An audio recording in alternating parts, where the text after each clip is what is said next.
नमस्कार, मी साक्षी अनास आणि येस मराठी न्यूजमध्ये आपलं स्वागत. आता पाहूया एक स्पेशल रिपोर्ट. कृषी मंत्री म्हणून शरद पवार यांची कारकीर्द अपयशी आहे अशी माझी भावना होती. मात्र आज बोल भिडूचा एक एपिसोड बघितला आणि त्यातून काही माहिती मिळाली व भाजपच्या अपप्रचाराचा लोकांच्या मनावर कसा परिणाम होतोय ते लक्षात आलं. छोट्या आणि मध्यम शेतकऱ्यांनी 100 दशलक्ष टन तांदूळ आणि 250 दशलक्ष टन अन्नधान्याचे उत्पादन करून इतिहास घडवला आहे.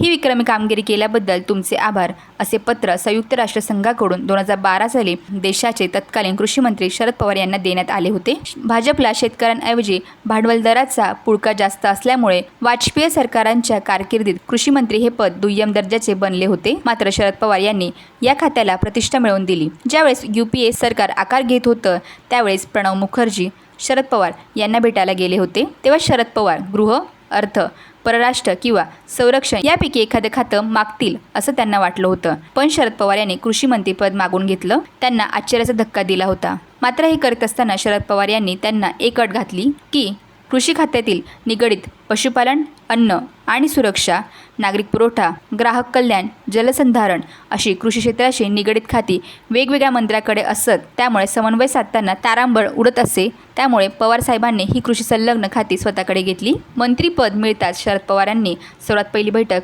कृषी वैज्ञानिकांची बोलावली.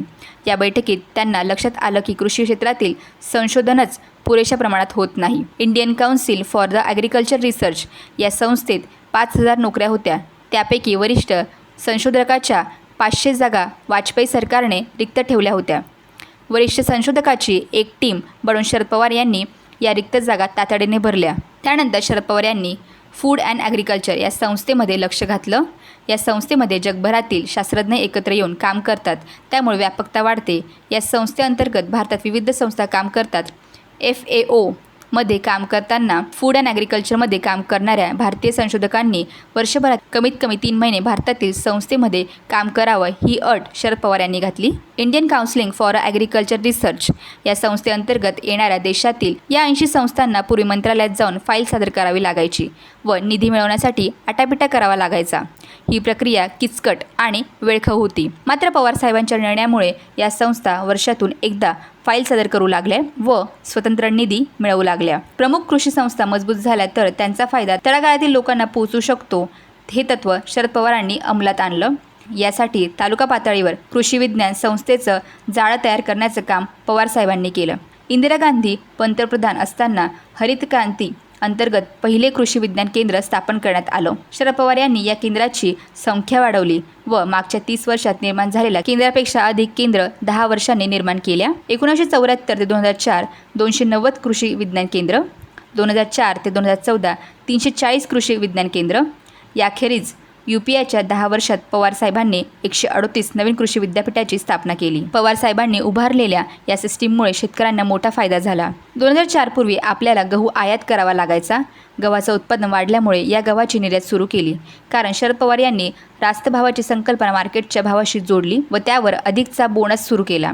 त्यामुळे पंजाब, हरियाणा, पश्चिम उत्तर प्रदेश आदी भागातील शेतकऱ्यांना गव्हाचं उत्पादन घेण्यासाठी प्रोत्साहन मिळालं. या संकल्पनेचा वापर तेलबियाण्याच्या उत्पादनात झाला. वाजपेयी सरकार खाद्यतेलाच्या आयातीवर 60,000 करोडचा खर्च करीत होते. मात्र हा खर्च शरद पवार यांच्या कारकिर्दीत 45,000 कोटींनी कमी झाला. शरद पवार यांनी आखलेली एक योजना म्हणजे राष्ट्रीय फळबाग कार्यक्रम. या योजनेमुळे शरद पवार यांच्या कारकिर्दीत फळाचे उत्पादन विकास दर पूर्वी 1.58% होता तर वार्षिक 60% इतका वाढला. भाजीपाल्यांचा वार्षिक उत्पादन 2003 साली 143 दशलक्ष टन होतं ते 2013 साली 235 दशलक्ष टन इतकं वाढलं. ब्रिंगिंग ग्रीन रिव्हॉल्युशन हे धोरण शरद पवार यांनी आखलं व ओरिसा, बिहार, छत्तीसगड, बंगाल, आसाम आदी राज्यातील तांदूळ उत्पादकासाठी खास सवलती तयार करण्यात आल्या. याचा परिणाम म्हणून UPAच्या कारकिर्दीत भारत तांदूळ निर्यातीत जगातील सर्वात मोठा देश बनला. 2003 मध्ये 3.4 दशलक्ष टन तांदूळ निर्यात, 2012 मध्ये 10 दशलक्ष टन तांदूळ निर्यात. शेतमाल निर्यात 2004 6.2 अब्ज टन, 2012 10 अब्ज टन. कापूस निर्यात 2003 15.1 दशलक्ष टन, 2013 34.6 दशलक्ष टन. या निर्यातीचा आंतरराष्ट्रीय परिणाम म्हणजे आफ्रिका खंडातील देश हे अन्नधान्याच्या आयातीसाठी अमेरिकेवर अवलंबून होते. पण भारताने निर्यात वाढवल्यानंतर आफ्रिका खंडातील अनेक देशावर भारत प्रभाव पाडू लागला. कृषी संशोधन, रास्त भाव, विविध योजना यांचा जसा फायदा शेतकऱ्यांना झाला तसाच पतपुरवठा करणाऱ्या धोरणांचा झाला. पवारसाहेब कृषी मंत्री असताना UPA सरकारने शेतकऱ्यांची कर्जमाफी केली. शेती कर्जाचा व्याजदर UPA सरकारच्या काळात 12%हून 4%वर आला. 3 लाखापर्यंतची कर्जफेड मुदतीत केल्यास त्यावरील व्याज माफ करणारी योजना आणली. UPA सरकारच्या शेतकरी धोरणाचा फायदा त्या शेतकऱ्यांना झाला. त्याचाच परिणाम म्हणून UPA सरकारच्या कार्यकाळात ट्रॅक्टरचा खप 600% वाढला. 2004 साली वार्षिक 1,71,657, 2013 साली वार्षिक 6,34,151. UPA सरकारच्या कार्यकाळात हमीभावात देखील वाढ झाली.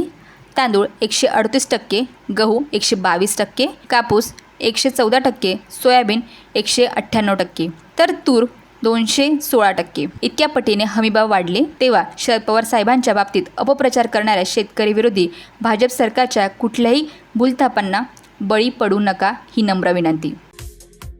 अशाच प्रकारच्या ताज्या घडामोडींसाठी Yes Marathi news YouTube channel share करा, सबस्क्राईब करा, लाईक करा आणि पाहत राहा येस मराठी न्यूज.